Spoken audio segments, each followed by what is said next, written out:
ನಮಸ್ತೆ ಕರ್ನಾಟಕ ನ್ಯೂಸ್ ಬೀಟ್ಗೆ ಸ್ವಾಗತ. ನಾನು ಕಾವ್ಯ ವಿಶ್ವಕರ್ಮ. ದಿನದ ಪ್ರಮುಖ ಸುದ್ದಿಗಳನ್ನು ಕ್ವಿಕ್ಕಾಗಿ ಕೆಎನ್ಬಿ ಎಕ್ಸ್‌ಪ್ರೆಸ್‌ನಲ್ಲಿ ನೋಡ್ತಾ ಹೋಗೋಣ. ಕರ್ನಾಟಕದಲ್ಲಿ ಬರದ ಆತಂಕದ ನಡುವೆಯೇ ತಮಿಳುನಾಡಿಗೆ ನೀರು ಹರಿಸುವಂತೆ ಸಿಡಬ್ಲ್ಯೂಎಂಎ ಆದೇಶ ನೀಡಿದೆ. 15 ದಿನಗಳ ಕಾಲ ಪ್ರತಿದಿನ 12,000 ಕ್ಯೂಸೆಕ್ ನೀರು ಹರಿಸುವಂತೆ ಸೂಚನೆ ನೀಡಲಾಗಿದೆ. ಆದೇಶದ ವಿರುದ್ಧ ಸುಪ್ರೀಂ ಕೋರ್ಟ್ ಮೊರೆ ಹೋಗಲು ರಾಜ್ಯ ಸರ್ಕಾರ ನಿರ್ಧಾರ ಮಾಡಿದೆ. ಇದೇ ಹಿನ್ನೆಲೆಯಲ್ಲಿ ಇಂದು ಸಿಎಂ ಡಿಕೆ ಶಿವಕುಮಾರ್ ನೇತೃತ್ವದಲ್ಲಿ ಮಹತ್ವದ ಸಭೆ ನಡೆಯಲಿದೆ. ಸಂಜೆ 4 ಗಂಟೆಗೆ ಕೃಷ್ಣಾದಲ್ಲಿ ಸಚಿವರು ಹಾಗೂ ತಜ್ಞರ ಜೊತೆ ಸಭೆ ಆಯೋಜಿಸಲಾಗಿದೆ. ಸಭೆಯಲ್ಲಿ ತಮಿಳುನಾಡಿಗೆ ನೀರು ಹರಿಸುವ ವಿಚಾರದ ಕುರಿತು ಚರ್ಚೆ ನಡೆಸಿ ಮುಂದಿನ ಕಾನೂನು ಹಾಗೂ ಸರ್ಕಾರದ ನಿಲುವಿನ ಬಗ್ಗೆ ತೀರ್ಮಾನ ಕೈಗೊಳ್ಳುವ ಸಾಧ್ಯತೆ ಇದೆ.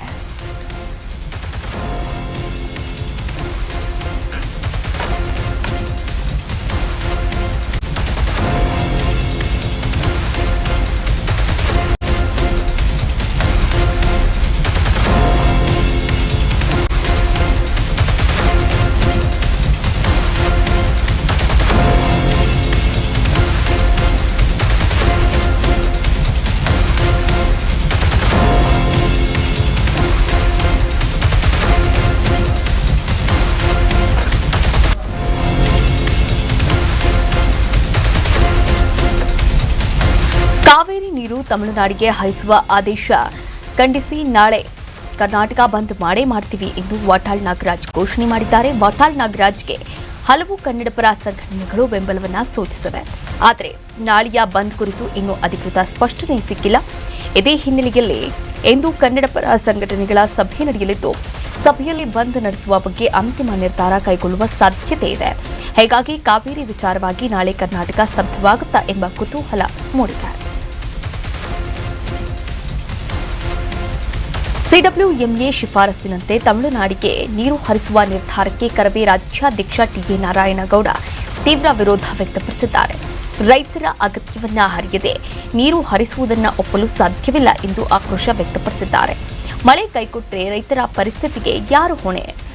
ರೈತರ ಹಿತವನ್ನ ಬಲಿಕೊಟ್ಟು ತಮಿಳುನಾಡಿಗೆ ನೀರು ಹರಿಸುವುದನ್ನು ಯಾವುದೇ ಕಾರಣಕ್ಕೂ ಒಪ್ಪುವುದಿಲ್ಲ ಎಂದು ನಾರಾಯಣಗೌಡ ಹೇಳಿದ್ದಾರೆ. ಕರ್ನಾಟಕದ ರೈತರ ಹಿತ ಕಾಪಾಡುವ ನಿಟ್ಟಿನಲ್ಲಿ ಸರ್ಕಾರ ಸೂಕ್ತ ನಿರ್ಧಾರ ಕೈಗೊಳ್ಳಬೇಕು ಎಂದು ಒತ್ತಾಯ ಮಾಡಿದ್ದಾರೆ. ಖಾತೆ ಹಂಚಿಕೆ ಹಾಗೂ ಸಚಿವ ಸಂಪುಟ ವಿಸ್ತರಣೆ ಗೊಂದಲದ ನಡುವೆಯೇ ಮುಖ್ಯಮಂತ್ರಿ ಡಿಕೆ ಶಿವಕುಮಾರ್ ಮೊದಲ ಅಧಿವೇಶನಕ್ಕೆ ಸಜ್ಜಾಗಿದ್ದಾರೆ.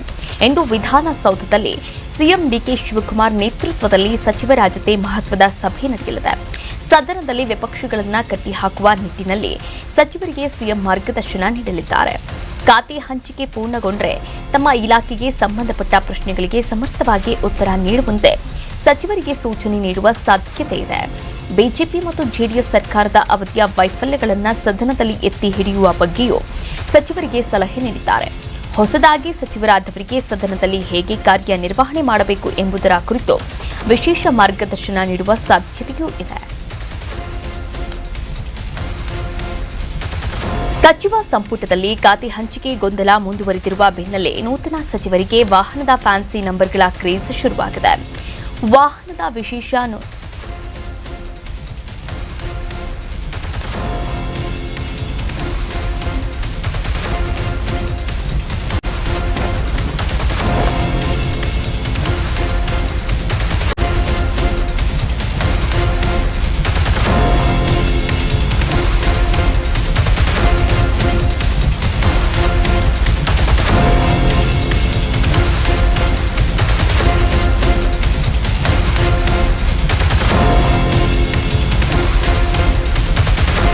ಜೀವಾವಧಿ ಶಿಕ್ಷೆಗೆ ಗುರಿಯಾಗಿ ಜೈಲಿನಲ್ಲಿರುವ ಪ್ರಜ್ವಲ್ ರೇವಣ್ಣ ಸೆಲ್ನಲ್ಲಿ ಮೊಬೈಲ್ ಪತ್ತೆಯಾದ ಕೇಸ್ ಸಂಬಂಧ ಜೈಲಾಧಿಕಾರಿಯನ್ನ ಸಸ್ಪೆಂಡ್ ಮಾಡಿ ಡಿಜಿಪಿ ಅಲೋಕ್ ಕುಮಾರ್ ಆದೇಶ ಹೊರಡಿಸಿದ್ದಾರೆ. ಕರ್ತವ್ಯ ಲೋಪದ ಹಿನ್ನೆಲೆಯಲ್ಲಿ ಜೈಲಿನ ಅಸಿಸ್ಟೆಂಟ್ ಸೂಪರಿಂಟೆಂಡೆಂಟ್ ಈರಣ್ಣ ರಂಗಾಪುರ ಅನ್ನ ಸಸ್ಪೆಂಡ್ ಮಾಡಿದ್ದಾರೆ. ಪ್ರಜ್ವಲ್ ರೇವಣ್ಣ ಜೈಲಿನಲ್ಲಿ ಕೈದಿಗಳು ಧರಿಸುವ ಬಿಳಿ ಬಟ್ಟೆ ಧರಿಸ್ತಾ ಇರಲಿಲ್ಲ. ಇದೀಗ ಆಂಡ್ರಾಯ್ಡ್ ಮೊಬೈಲ್ ಸಹ ಸಿಕ್ಕಿದೆ.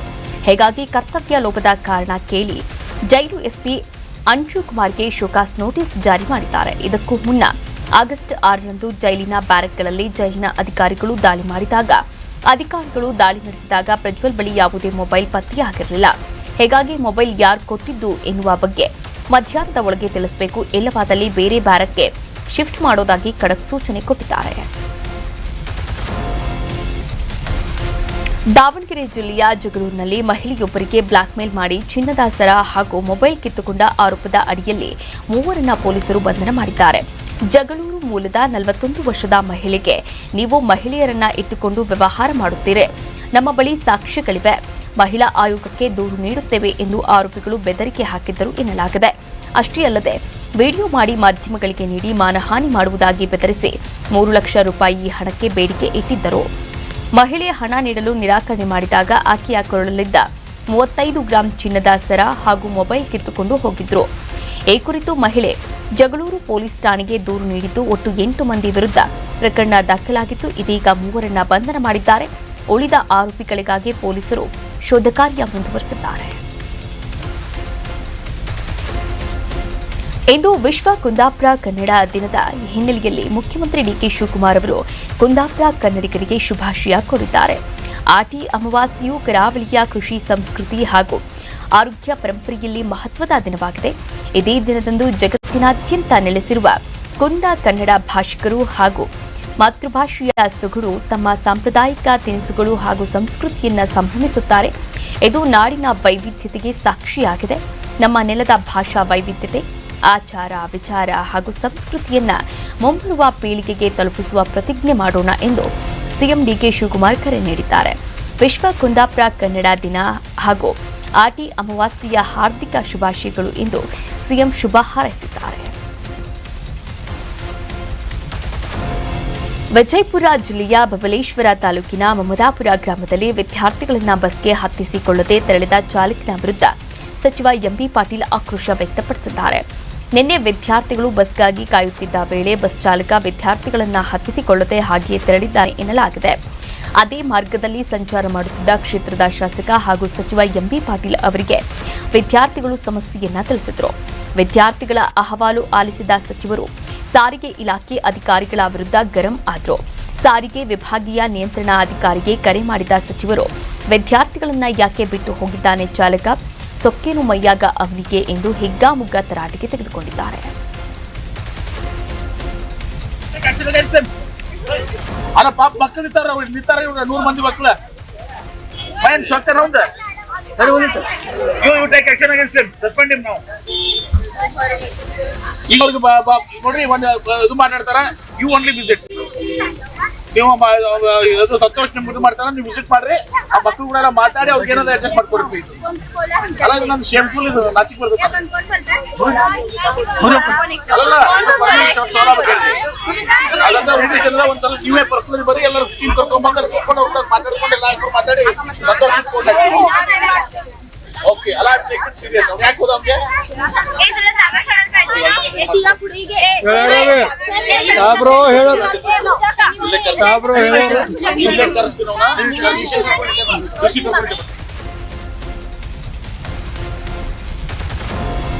ಕೇಂದ್ರ ಸಚಿವ ಎಚ್ಡಿ ಕುಮಾರಸ್ವಾಮಿ ಹಾಗೂ ಜೆಡಿಎಸ್ ವಿರುದ್ಧ ಅವಹೇಳನಕಾರಿ ಪೋಸ್ಟರ್ ಅಂಟಿಸಿದ ಪ್ರಕರಣಕ್ಕೆ ಸಂಬಂಧಪಟ್ಟ ಹಾಗೆ ಬೆಂಗಳೂರಿನ ಶ್ರೀರಾಮಪುರ ಪೊಲೀಸ್ ಠಾಣೆಯಲ್ಲಿ ಎಫ್ಐಆರ್ ದಾಖಲಾಗಿದೆ.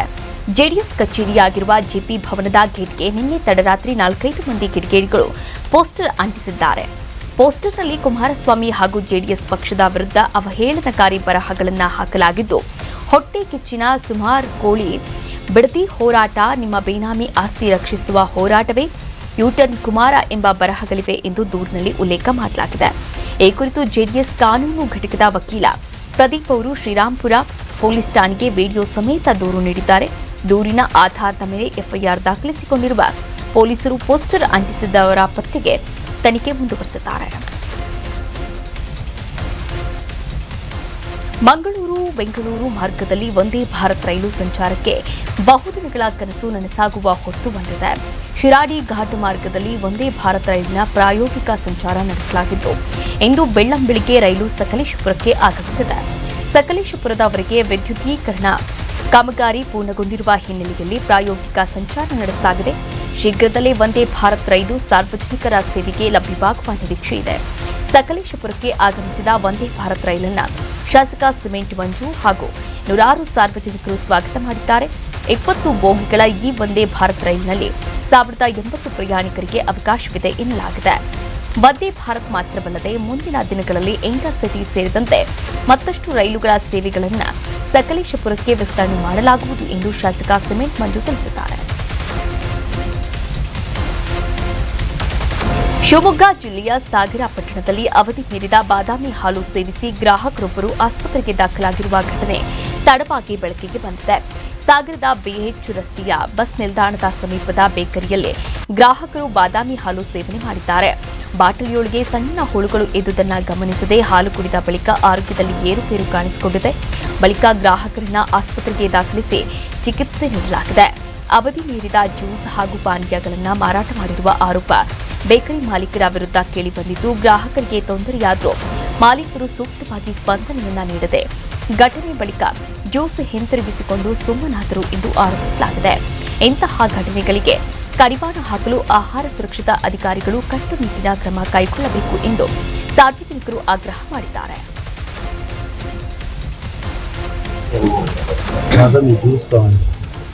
ಕುಡಿಲಿಕ್ಕೆ ಓಪನ್ ಮಾಡಿ ಕುಡಿಬೇಕು. ಅದು ಫುಲ್ ಹಾಳಾಗ್ಬಿಟ್ಟು ನಂಗೆ ಅದೇನಂತ ಗೊತ್ತಾಯಿಲ್ಲ. ನಂತರ ಅವನಿಗೆ ಕೇಳಿದೆ ಏನಂತ ಅಂತ. ಅವನ ಆರ್ಕೆ ಮಾತಾಡ.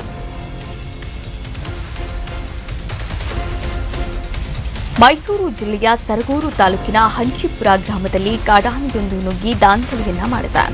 ಕಳೆದ 15 ದಿನಗಳಿಂದ ಗ್ರಾಮದಲ್ಲಿ ಕಾಡಾನೆಯ ಉಪಟಳ ಹೆಚ್ಚಾಗಿದ್ದು, ಇದೀಗ ಗ್ರಾಮಕ್ಕೆ ನುಗ್ಗಿದ ಒಂದು ಸಲಗ ಗ್ರಾಮಸ್ಥರ ಮನೆಗಳಿಗೆ ನುಗ್ಗಿ ಅಕ್ಕಿ ಲೂಟಿ ಮಾಡಿದ. ಪಂಪ್ಸೆಟ್ ಮನೆಯಲ್ಲಿದ್ದ ತೆಂಗಿನಕಾಯಿಗಳನ್ನು ತಿಂದಿರುವ ಕಾಡಾನೆ ಜಮೀನಲ್ಲಿ ಬೆಳೆದಿದ್ದ ಬೆಳೆಗಳನ್ನು ನಾಶ ಮಾಡಿದೆ.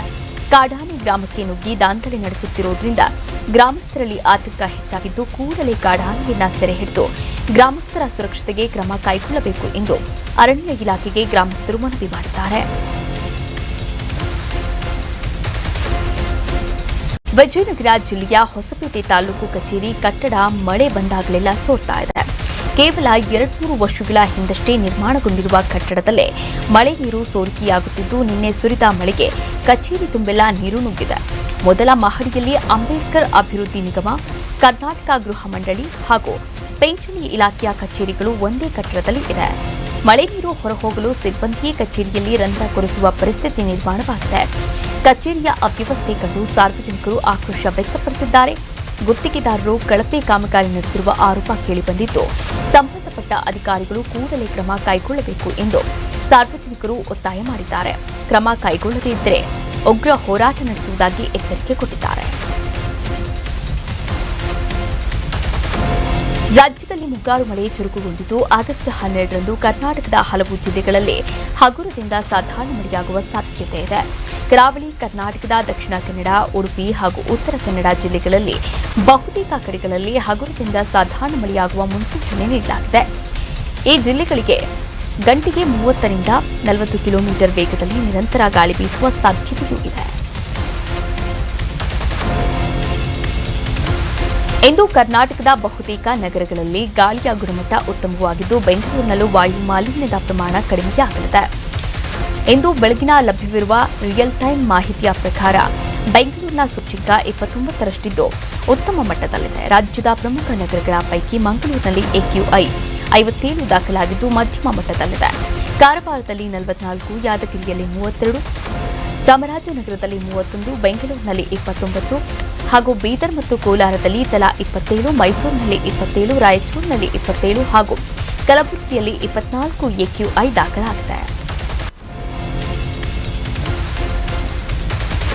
ಕತ್ರಿಗುಪ್ಪೆಯ ಕಾಮಾಖ್ಯ ಎಲೆಕ್ಟ್ರಿಕಲ್ ಡಿಪೋ 13ರಲ್ಲಿ ವೇತನ ಹೆಚ್ಚಳಕ್ಕೆ ಆಗ್ರಹಿಸಿ ಚಾಲಕರು ಪ್ರತಿಭಟನೆ ಮಾಡಿದ್ದಾರೆ. ಇದರ ಪರಿಣಾಮ 100ಕ್ಕೂ ಹೆಚ್ಚು ಬಿಎಂಟಿಸಿ ಎವಿ ಬಸ್ಗಳ ಕಾರ್ಯಾಚರಣೆ ಸ್ಥಗಿತಗೊಂಡಿದೆ. ಹೊರಗುತ್ತಿಗೆ ಆಧಾರದ ಮೇಲೆ ಕೆಲಸ ಮಾಡುತ್ತಿರುವ ಚಾಲಕರು ವೇತನ ಹೆಚ್ಚಳಕ್ಕೆ ಆಗ್ರಹ ಮಾಡಿದ್ದಾರೆ. ಬೇರೆ ಡಿಪೋಗಳಲ್ಲಿ ಚಾಲಕರಿಗೆ ದಿನಕ್ಕೆ 950 ರೂಪಾಯಿ ನೀಡಲಾಗ್ತಾ ಇದೆ, ಆದರೆ ನಮಗೆ 850 ರೂಪಾಯಿ ನಿಗದಿ ಮಾಡಲಾಗಿದೆ. ಹೀಗಾಗಿ ನಮಗೂ 950 ರೂಪಾಯಿ ನೀಡಿ ಎಂದು ಪಟ್ಟು ಹಿಡಿದಿದ್ದಾರೆ. ಇದರ ಪರಿಣಾಮ ಕಾಮಾಖ್ಯ ಡಿಪೋದಿಂದ ಬನಶಂಕರಿ, ಎಲೆಕ್ಟ್ರಾನಿಕ್ ಸಿಟಿ, ಏರ್ಪೋರ್ಟ್ ಮಾರ್ಗದಲ್ಲಿ ಸಂಚಾರ ಮಾಡುತ್ತಿದ್ದ ಬಸ್ಗಳು ಕಡಿಮೆಯಾಗಿ ಪ್ರಯಾಣಿಕರು ಪರದಾಡಿದ್ದಾರೆ. ಕೊಲಂಬಿಯಾದಲ್ಲಿ ಸಂಭವಿಸಿದ ಭೀಕರ ಭೂಕಂಪದಲ್ಲಿ ಸಾವಿನ ಸಂಖ್ಯೆ 250ಕ್ಕೆ ಏರಿಕೆಯಾಗಿದ್ದು 900ಕ್ಕೂ ಹೆಚ್ಚು ಮಂದಿ ಗಾಯಗೊಂಡಿದ್ದಾರೆ. ಆಸ್ಪತ್ರೆಗಳಲ್ಲಿ ಚಿಕಿತ್ಸೆ ಪಡೆಯುತ್ತಿದ್ದಾರೆ. ಸೋಮವಾರ 7.4 ತೀವ್ರತೆಯ ಭೂಕಂಪನ ಸಂಭವಿಸಿದ್ದು ಪಶ್ಚಿಮ ಕೊಲಂಬಿಯಾದ ಹಲವು ಪ್ರದೇಶಗಳು ತೀವ್ರವಾಗಿ ತಲ್ಲಣಗೊಂಡಿವೆ. ಭೂಕಂಪದ ಪರಿಣಾಮ ಬೃಹತ್ ಕಟ್ಟಡಗಳು ಹಾಗೂ ಸಾವಿರಾರು ಮನೆಗಳು ನೆಲಸಮವಾಗಿದ್ದು ಅಪಾರ ಪ್ರಮಾಣದ ಆಸ್ತಿಪಾಸ್ತಿ ಹಾನಿಯಾಗಿದೆ. ಇನ್ನು 3,000ಕ್ಕೂ ಹೆಚ್ಚು ಮಂದಿ ಪತ್ತೆಯಾಗಿಲ್ಲ ಎನ್ನಲಾಗಿದ್ದು ಕಟ್ಟಡಗಳ ಅವಶೇಷಗಳ ಅಡಿಯಲ್ಲಿ ಸಿಲುಕಿರುವವರಿಗಾಗಿ ರಕ್ಷಣಾ ಕಾರ್ಯಾಚರಣೆ ಮುಂದುವರೆಸಲಾಗಿದೆ.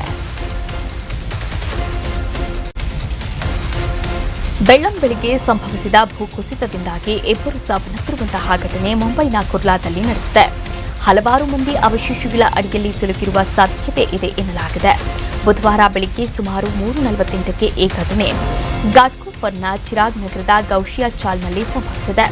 ರಕ್ಷಣಾ ಮತ್ತು ಪರಿಹಾರ ಕಾರ್ಯಾಚರಣೆಗಳನ್ನು ಆರಂಭಿಸಲಾಗಿದ್ದು ಸುತ್ತಮುತ್ತಲಿನ ಜನರನ್ನ ಸುರಕ್ಷಿತ ಸ್ಥಳಗಳಿಗೆ ಸ್ಥಳಾಂತರ ಮಾಡಲಾಗುತ್ತದೆ ಎಂದು ಬೃಹನ್ ಮುಂಬೈ ಮುನ್ಸಿಪಲ್ ಕಾರ್ಪೊರೇಷನ್ ಮುಂಬೈ ಅಗ್ನಿಶಾಮಕ ದಳ ತಿಳಿಸಿದೆ.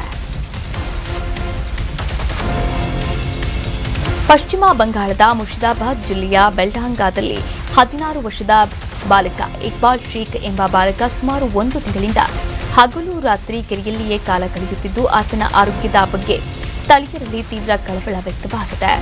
ಇಕ್ಬಾಲ್ ತಾನು ನೀರಿನಿಂದ ಹೊರಬಂದಾಗಲೆಲ್ಲ ಇಡೀ ದೇಹದಲ್ಲಿ ವಿಪರೀತ ಉರಿಯ ಅನುಭವವಾಗುತ್ತದೆ ಹಾಗೂ ಯಾವುದೋ ಅದೃಶ್ಯ ಶಕ್ತಿ ತನ್ನನ್ನು ಆವರಿಸಿದೆ ಎಂದು ಹೇಳಿಕೊಂಡಿದ್ದಾನೆ.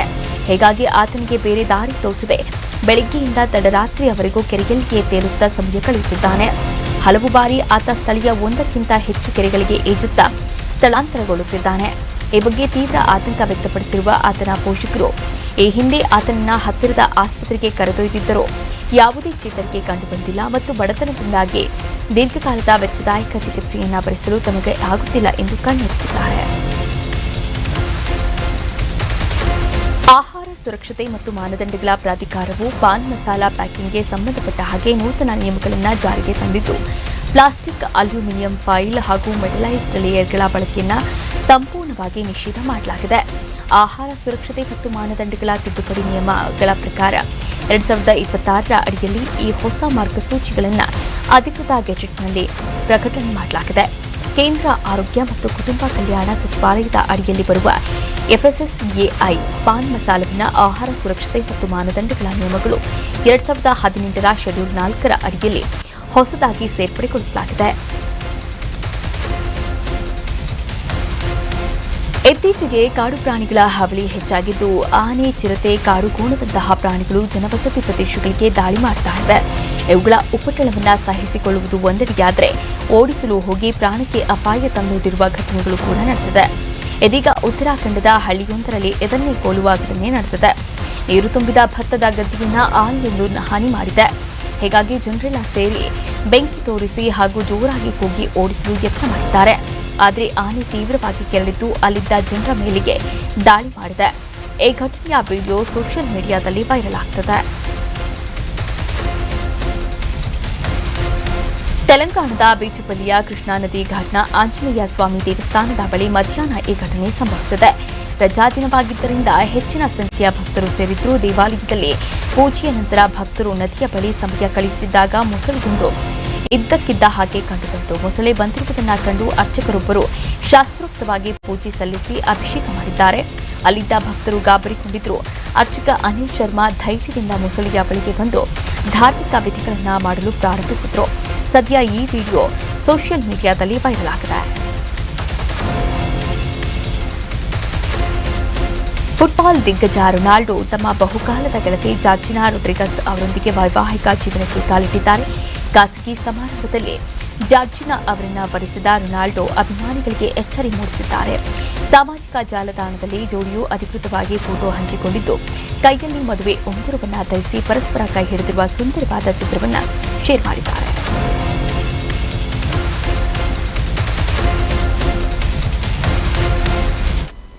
ಇದಾಗಿತ್ತು ಕೆಎನ್ಬಿ ಎಕ್ಸ್‌ಪ್ರೆಸ್. ನೋಡ್ತಾ ಇರಿ ಕರ್ನಾಟಕ ನ್ಯೂಸ್ ಬೀಟ್. ನ್ಯಾಯ ನಮ್ಮೊಂದಿಗೆ, ನಾವು ನಿಮ್ಮೊಂದಿಗೆ. ಕರ್ನಾಟಕ ನ್ಯೂಸ್ ಬೀಟ್ ಫಾಲೋ ಮಾಡಿ, ಸಬ್ಸ್ಕ್ರೈಬ್ ಮಾಡಿ.